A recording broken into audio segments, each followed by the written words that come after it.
Hello আমার প্রিয় ছাত্রছাত্রীরা, আজকে ফেব্রুয়ারি মাসের তথা জানুয়ারি মাস শেষ হতে চলছে। ফেব্রুয়ারি মাসে তোমাদের অ্যাক্টিভিটি টাস্ক বাংলার শিক্ষা পোর্টালে লোড করা হয়েছে এবং তোমরা কিভাবে সেকেন্ড যে তোমরা ফার্স্ট মডেল অ্যাক্টিভিটি টাস্ক পেয়েছো এবং আমার ভিডিওতে যারা এখনো পাওনি তারা আমার ভিডিওতে সার্চ করবে, দেখতে পাবে ফার্স্ট মডেল অ্যাক্টিভিটি টাস্ক তোমাদের দেওয়া ছিল জানুয়ারি মাসে।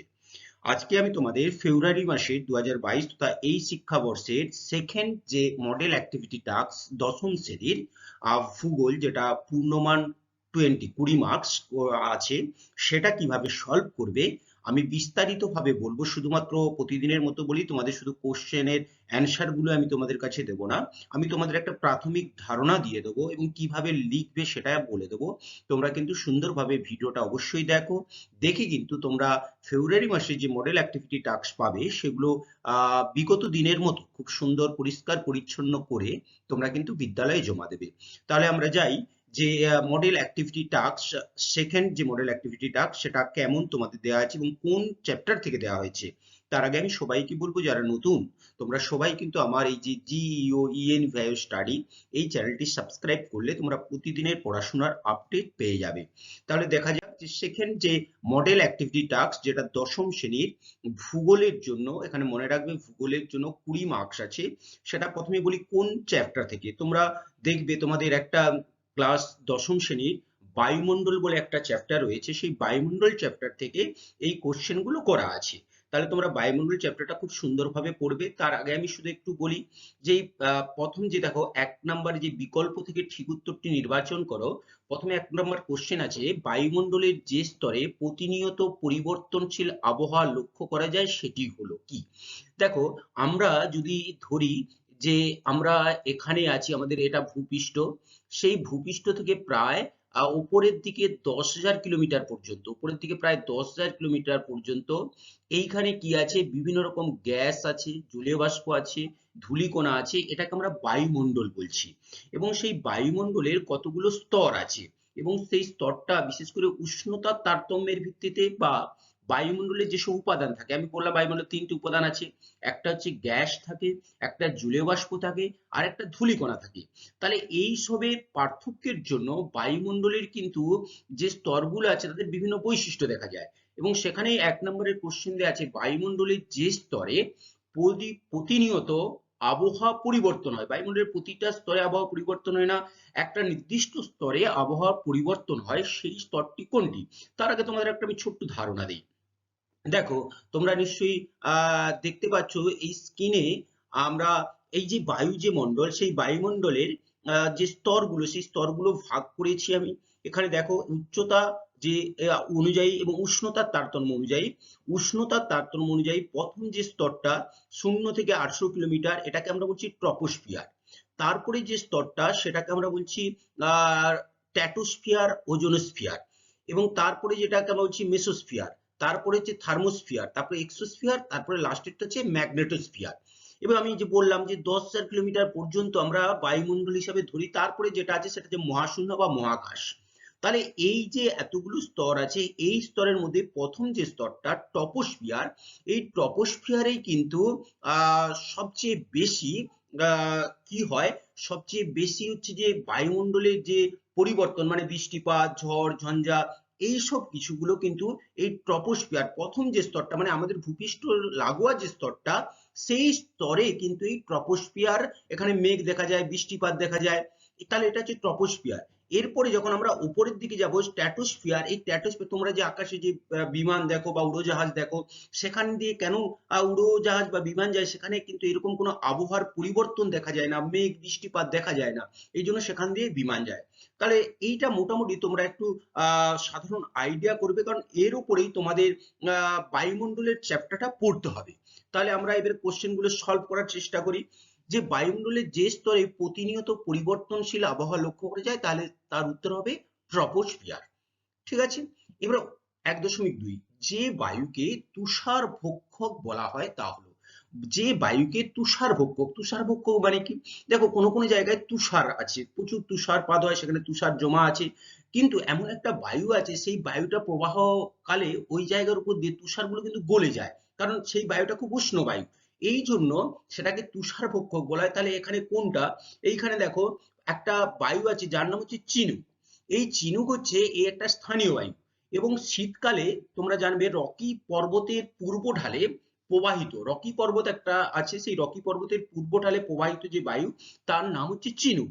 সেটাই কিন্তু উষ্ণ বায়ু। এর ফলে তুষারগুলো যখন এই বায়ুটা প্রবাহিত হয় ওই জায়গার উপরে, সেখানে তুষারগুলো গলে যায়, এই জন্য তাকে বলছি তুষার ভক্ষক। তাহলে কোশ্চেনের অ্যান্সার হচ্ছে 1.2 চিনুক। এরপর দেখো উপক্রান্তীয় উচ্চচাপ বলয়ে অবস্থান করে, উপক্রান্তীয় উচ্চচাপ বলয়ে অবস্থান করে। এখানে তোমাদের আমি একটা ছবি একটু এঁকে দেখাই। উপক্রান্তীয় উচ্চচাপ বলয় মানে চাপ বলয় আমাদের পৃথিবীতে রয়েছে। যেমন ধরো পৃথিবীর মাঝ বরাবর যে রেখাটা চলে গেছে, সেই রেখাটাকে আমরা বলি নিরক্ষরেখা। এই নিরক্ষরেখা থেকে 5 ডিগ্রি 10 ডিগ্রি 5 থেকে 10 5 ডিগ্রি থেকে 10 ডিগ্রি এইখানে যেটা আছে সেটা হচ্ছে নিরক্ষীয় নিম্নচাপ বলয়। এইখানে যেটা আছে সেটা হচ্ছে নিরক্ষীয় নিম্নচাপ বলয়। ঠিক এর ওপরে আছে কি কর্কটক্রান্তি রেখা। এর ওপরে এই যে জায়গা, এইটা আছে কর্কটক্রান্তি রেখা, আর এই দিকে আছে মকরক্রান্তি রেখা। এটা হচ্ছে কর্কটীয় এবং মকরীয় উচ্চচাপ বলয়, যেটা 25 ডিগ্রি থেকে 35 ডিগ্রির মধ্যে। এটা তাহলে 5 থেকে 10, আর এটা হচ্ছে 25 থেকে 35-এর মধ্যে। তাহলে এই যে বলয়টা 25 থেকে 35-এর মধ্যে, উত্তরে কর্কটক্রান্তি আর দক্ষিণে এখানে মকরক্রান্তি রেখা। এই যে রেখাটা এখানে যে বিস্তার 25 ডিগ্রি থেকে 35 ডিগ্রি উত্তর এবং দক্ষিণ অক্ষরেখার মধ্যে, এটাকে কিন্তু বলা হয় উপক্রান্তীয় উচ্চচাপ বলয়। তার মানে এখানে উত্তর হচ্ছে 1.3-এ এই যে যেটা আছে উপক্রান্তীয় উচ্চচাপ বলয় কোনটা, 25 ডিগ্রি থেকে 35 ডিগ্রি যে উত্তর এবং দক্ষিণ অক্ষরেখার মধ্যে এই উপক্রান্তীয় উচ্চচাপ বলয়টি অবস্থিত। তাহলে এটা তোমরা এই অ্যান্সারটা করলে। নেক্সট হচ্ছে দেখো 2.1 সঠিক হলে বাক্যটি সত্য লিখতে হবে, মানে লিখতে হবে, এবং অসত্য হলে সেটা ভুল লিখতে হবে। বাক্যটি সত্য হলে ঠিক লিখতে হবে এবং অসত্য হলে ভুল লিখতে হবে। তাহলে আমরা একটু পড়ে দেখি। প্রথমে লেখা আছে দেখো, কোনো নির্দিষ্ট আয়তনের বায়ুতে যে পরিমাণ জলীয় বাষ্প থাকে তাকে ওই বায়ুর আপেক্ষিক আর্দ্রতা বলে। তাহলে আপেক্ষিক আর্দ্রতা কাকে বলে? প্রথমে আমি একটু তোমাদের বলি যে আর্দ্রতা জিনিসটা কি, সেটা তোমরা মনে রাখবে। বায়ুতে যে জলীয় বাষ্প ধারণের যে ক্ষমতা, বায়ুমণ্ডলে জলীয় বাষ্প ধারণের যে ক্ষমতা, তাকে বলা হয় বায়ুর আর্দ্রতা। তাহলে আর্দ্রতা সম্পর্কে আমরা ক্লিয়ার হলাম। এবারে আর্দ্রতার দুটো ভাগ আছে। একটাকে বলা হয় আমরা যে চরম আর্দ্রতা, মানে কোনো নির্দিষ্ট আয়তনের বায়ুতে বা নির্দিষ্ট যে উষ্ণতা, সেই নির্দিষ্ট উষ্ণতায় যে পরিমাণ বায়ুতে জলীয় বাষ্প থাকে তাকে চরম আর্দ্রতা বলে। তাহলে এখানে কি লেখা আছে, কোনো নির্দিষ্ট আয়তনের বায়ুতে যে পরিমাণ জলীয় বাষ্প থাকে তাকে ওই বায়ুর আপেক্ষিক আর্দ্রতা বলে। তার মানে এটা ভুল, তার মানে এটা পাশে লিখবে ভুল। হয়েছে, সুন্দরভাবে এখানে তোমরা লিখবে পাশে ভুল। হয়েছে, এটা ভুল। কারণ হচ্ছে যে আমি বললাম যে কোনো নির্দিষ্ট আয়তনের বায়ুতে যে পরিমাণ জলীয় বাষ্প থাকে তাকে বলা হয় চরম আর্দ্রতা। তাহলে আপেক্ষিক আর্দ্রতা কাকে বলে সেটা একটু তোমাদের বলে নেই। আপেক্ষিক আর্দ্রতা হচ্ছে যে কোনো নির্দিষ্ট উষ্ণতায় যে বায়ুতে যে পরিমাণ জলীয় বাষ্প আছে, কিন্তু সেই বায়ুকে সম্পৃক্ত হওয়ার জন্য আরো জলীয় বাষ্প দরকার বা আরো প্রয়োজনীয় জলীয় বাষ্প দরকার, তার যে অনুপাতটা সেটাকে আমরা বলছি আপেক্ষিক আর্দ্রতা। তাহলে এটা ভুল ছিল। 2.1.2 দক্ষিণ গোলার্ধে স্থলভাগের বিস্তার বেশি হওয়ার কারণে পশ্চিম বায়ু অপ্রতিহত গতিতে প্রবাহিত হয়। দেখো, দক্ষিণ গোলার্ধে স্থলভাগের বিস্তার বেশি হওয়ার কারণে, দক্ষিণ গোলার্ধে কিন্তু তোমাদের এখানে বলে রাখি, উত্তর গোলার্ধে স্থলভাগের পরিমাণের চেয়ে দক্ষিণ গোলার্ধে যে স্থলভাগ, দক্ষিণ গোলার্ধে স্থলভাগের পরিমাণ কিন্তু বেশি নয়, দক্ষিণ গোলার্ধে জলভাগের পরিমাণ বেশি। কারণ এখানে দেখো দুটো কারণে এটাকে ভুল তোমরা বলবে। প্রথম কথা হচ্ছে বায়ু অপ্রতিহত গতিতে প্রবাহিত হয়, বায়ু অপ্রতিহত মানে বায়ু বাধা না পেয়ে অপ্রতিহত গতিতে প্রবাহিত হয়। দেখো স্থলভাগের মধ্যে বিভিন্ন গাছপালা থাকে, বাড়িঘর থাকে, তাহলে সেখানে বায়ু কি অপ্রতিহত গতিতে প্রবাহিত হয়? হয় না। তাহলে এইখানে যেটা লেখা আছে স্থলভাগের বিস্তার, এটাতে এক কথায় হবে না। কিন্তু যদি আমরা ভূগোলের ভাষায় বলি যে দক্ষিণ গোলার্ধে কিন্তু স্থলভাগের বিস্তার, এই যে লেখা আছে স্থলভাগের বিস্তার বেশি, কিন্তু এটা ভুল। কারণ দক্ষিণ গোলার্ধে জলভাগের বিস্তার, কারণ জলভাগ আছে বলে উন্মুক্ত জায়গা পায় বায়ু প্রবাহিত হওয়ার জন্য। এই জন্য জলভাগের বিস্তারটা দক্ষিণ গোলার্ধে বেশি, এই জন্য পশ্চিম বায়ু অপ্রতিহত করতে প্রবাহিত। তাহলে সব দিক থেকে আমরা যদি এটা দেখি তাহলে এটাও কিন্তু হবে ভুল। পরের কোশ্চেন দেখো, এটাও হবে ভুল। এরপর সমুদ্র বায়ু দিনের বেলায় প্রবাহিত হয়। সমুদ্র বায়ু দিনের বেলায় প্রবাহিত হয়। আমি একটু তোমাদের বলে নেই যে দিনের বেলায় স্থলভাগের বায়ু বেশি উত্তপ্ত হয়। দিনের বেলায় স্থলভাগের বায়ু কিন্তু বেশি উত্তপ্ত হয়। স্থলভাগের বায়ু বেশি উত্তপ্ত হলে সেখানে নিম্নচাপ হবে, মানে বায়ু উষ্ণ হবে, সেইখান থেকে বায়ু চলে যাওয়ার চেষ্টা করবে। এর ফলে কি হবে, পার্শ্ববর্তী যে সমুদ্র আছে সেইখান থেকে বায়ু কিন্তু কোন দিকে আসবে, নিশ্চয়ই স্থলভাগের দিকে।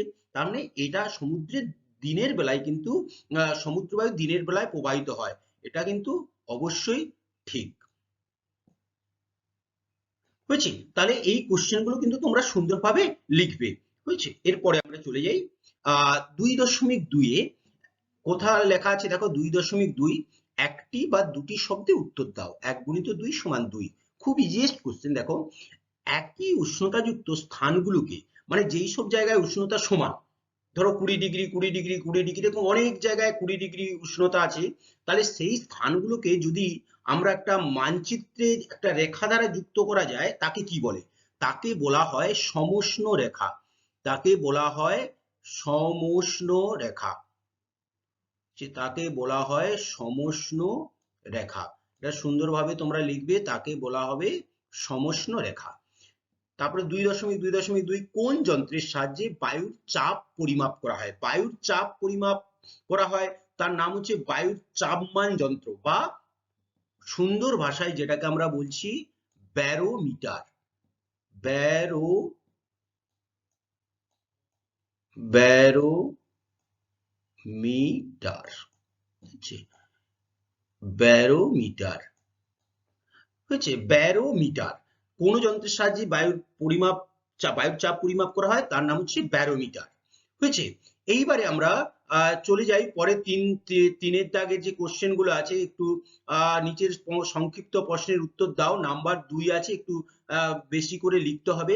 আমি তোমাদের এইখানে এই দুটো কোশ্চেন অবশ্যই লিখে দেখাবো। তারপরে 4-এর দাগে 3.1 সেটাও আমি তোমাদের বলছি, কিন্তু 5-এর দাগে যে চিত্রসহ উষ্ণতার তারতম্যের বায়ুমণ্ডলের বিভিন্ন স্তর সংক্ষিপ্ত বিবরণ দাও, এটা তোমরা যে কোনো তোমাদের যে টেক্সট বই আছে সেইখানে খুব সুন্দর করে, আমি যেটা প্রথমে ছবি দিয়ে খেলাম সেই রকম ছবি দিয়ে কিন্তু সুন্দর করে লিখবে। তাহলে 3.1 কুয়াশাকে কেন অধঃক্ষেপণ বলা হয়, এটা কিভাবে লিখবে একটু দেখো। মাধ্যাকর্ষণ শক্তির ফলে বায়ুমণ্ডল থেকে জলীয় বাষ্প ঘনীভূত হয়ে তরল ও কঠিন অবস্থায় ভূপৃষ্ঠে পতিত হলে তাকে অধঃক্ষেপণ বলা হয়। তাহলে আমরা কুয়াশাকে কেন অধঃক্ষেপণ বলছি না, তাহলে প্রথমে অধঃক্ষেপণ কাকে বলে আমাকে জানতে হবে। তার মানে কি, মাধ্যাকর্ষণ শক্তির ফলে বায়ুমণ্ডল থেকে জলীয় বাষ্প ঘনীভূত হয়ে তরল ও কঠিন অবস্থায় ভূপৃষ্ঠে পতিত হলে তাকে অধঃক্ষেপণ বলে। অন্যদিকে জলীয় বাষ্প জলকণায় যখন পরিণত হয় তাকে ঘনীভবন বলে। জলবাষ্প জলকণায় যখন পরিণত হয় তাকে ঘনীভবন বলে। তাহলে অধঃক্ষেপণ আর ঘনীভবন কি? অধঃক্ষেপণ একটা পতনের সাথে যুক্ত, ঘনীভবন কিন্তু পতনের সাথে যুক্ত নয়। ঘনীভবন পতনের সাথে কোনোভাবে যুক্ত নয়।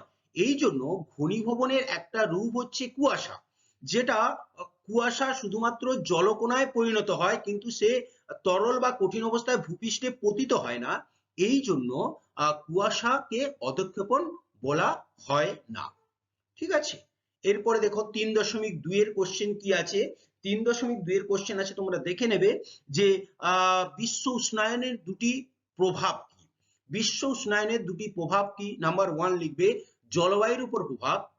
পৃথিবীর গড় তাপমাত্রা 1.5 ডিগ্রি সেন্টিগ্রেড হারে বেড়ে চলেছে, যার ফলে শীতের চেয়ে গ্রীষ্মের প্রকোপ বাড়ছে এবং ঋতুগুলির আগমন অনিয়মিত হচ্ছে। এর ফলে বিভিন্ন রকম আবহাওয়া সংক্রান্ত ঝঞ্ঝা দেখা যাচ্ছে। আর নাম্বার 2, হিমবাহের গলন ও সমুদ্রতলের উচ্চতা বৃদ্ধি। ক্রমশ উষ্ণতা বৃদ্ধির কারণে মেরু অঞ্চল এবং পার্বত্য অঞ্চলে বরফ গলছে, ফলে নদী ও সমুদ্র জলের পরিমাণ বৃদ্ধি পাচ্ছে। তাহলে এই দুটো তোমরা লিখবে 3.1 এবং 3.2 এর কোশ্চেন। এরপর আমরা চলে যাই এই যে 3.2 এর যেটা ছিল বিশ্ব উষ্ণায়নের দুটি প্রভাব, আর কুয়াশা, এটা তোমাদের আমি লিখে দেখিয়েছি, ভিডিওটা তোমরা দেখে নেবে। 4-এ কি আছে, নিচের প্রশ্নটির উত্তর দাও, এটা 3 নাম্বার, একটু বেশি করে লিখতে হবে। কিভাবে কোনো একটি স্থানের উচ্চতা সেই অঞ্চলের বায়ুমণ্ডলের তাপমাত্রাকে প্রভাবিত করে? কিভাবে কোনো একটি স্থানের উচ্চতা সেই অঞ্চলের বায়ুমণ্ডলের তাপমাত্রাকে প্রভাবিত করে? দেখো তোমাদের এখানে আমি একটা শুধু তোমাদের একটু বলে নেই, তারপরে আমি দেখাচ্ছি কিভাবে লিখবে।